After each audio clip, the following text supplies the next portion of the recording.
Hey there, Bulldog fans, and welcome into the Bulldog Blitz. I'm your host, Mark Minner. Ahead on today's show, only one game separated the Butler men's basketball team from an undefeated record in Horizon League play. The women's basketball team grabbed two crucial victories on the road, and we will take a look at a relatively unknown club on Butler's campus. But first, the men's basketball team continues to climb the polls this week after a massive 17-point victory on Saturday afternoon. Butler is now 15th in the AP poll and 10th in the latest coaches poll. This all comes after the dominating performance that the Bulldogs turned in at the Bracket Buster game against Siena. The Bulldogs got out of the gate early and were up by 9 points 5 minutes into the game. However, that would tie the biggest lead for the rest of the first half.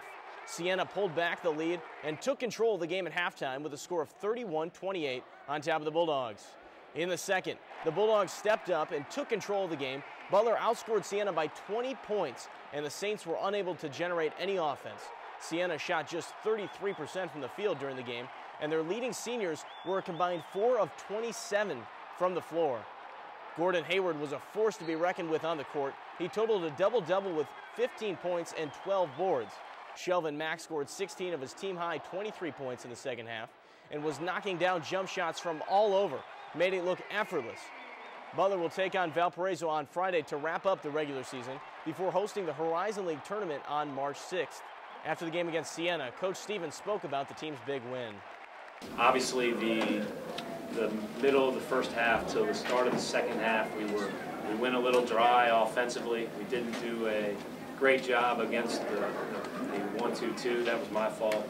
And then our guys did a really good job in the second half and stayed together and just did a lot of good things. So I'm pleased because that's a really good team, and I hope that they get their due nationally because they are a bear to prepare for, and you know, those guys have been there, done that, and I think certainly they're not going to be somebody that somebody wants to play in March. With two very challenging home games coming up this week for the women's basketball team, they're looking to take over sole possession of first place in the league standings. The women are now 18-7 overall and 11-3 in conference play, but the Bulldogs have been good of late, winning 6 straight games in 9 of their last 10. After collecting an important road victory over Detroit on Thursday, the Bulldogs took on Wright State this past Saturday. The Raiders were in control for most of the game, but the Butler women did not give up and came back to force the game into overtime. In OT, the game was still neck and neck until Mel Thornton hit a bucket to give the Bulldogs a 3-point lead. Wright State failed to hit the three-pointer as the clock wound down, and Butler left with a 51-48 victory. Susan Lester collected 11 points to lead the team, with Tara Burns right behind with 10. Burns also had 9 rebounds and 4 assists. The Butler indoor track and field team will head to Ann Arbor, Michigan this weekend to take part in the 2010 Horizon League Indoor Championship. On Friday, the team was in Charleston, Illinois to take on the Eastern Illinois Friday Night Special.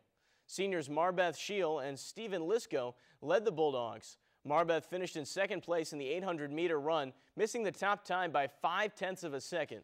Lisko took runner-up in the men's 800-meter with a time of 1:56.56, and that time was 0.16 of a second behind the leader. Each week we talk about all the different programs in the athletic department on Butler's campus, but today we're going to take a look at one of the many club sports the students participate in. Up first, it's Butler University's club hockey team. Here's Blitz's Mike Kenna with a look at the team. Hockey has returned to Butler University for the first time since 2006. Club hockey started up again this year after the hard work of a few students who wanted to bring back hockey to Butler. For 4 years, there was no team because of a lack of student interest, but current students Matt Olson, TJ Sansoni, and Nate Morris were able to contact former club president Travis Glennon to get the club back on its feet. Last summer, Olson began planning games and tournaments against other colleges. The Pan Am Hockey Rink in downtown Indianapolis became the new home of the Bulldogs, hosting all of their home games. The team went 3-4 in its first season, beating Louisville 5-4 in overtime and defeating Central Ohio Technical College 8-2 and 10-1 in its last 2 games. Sophomore Matt Olson and junior John Clarence led the team in scoring. After a relatively successful first season, the team hopes to join the Midwestern Collegiate Hockey Conference, as well as signing up for more tournaments and heavily recruiting more students to join the team. For the Bulldog Blitz, this is Mike Kenna. When we come back from the break, we'll chat with our Butler sports expert, Eric Brown. Stay with us on the Bulldog Blitz.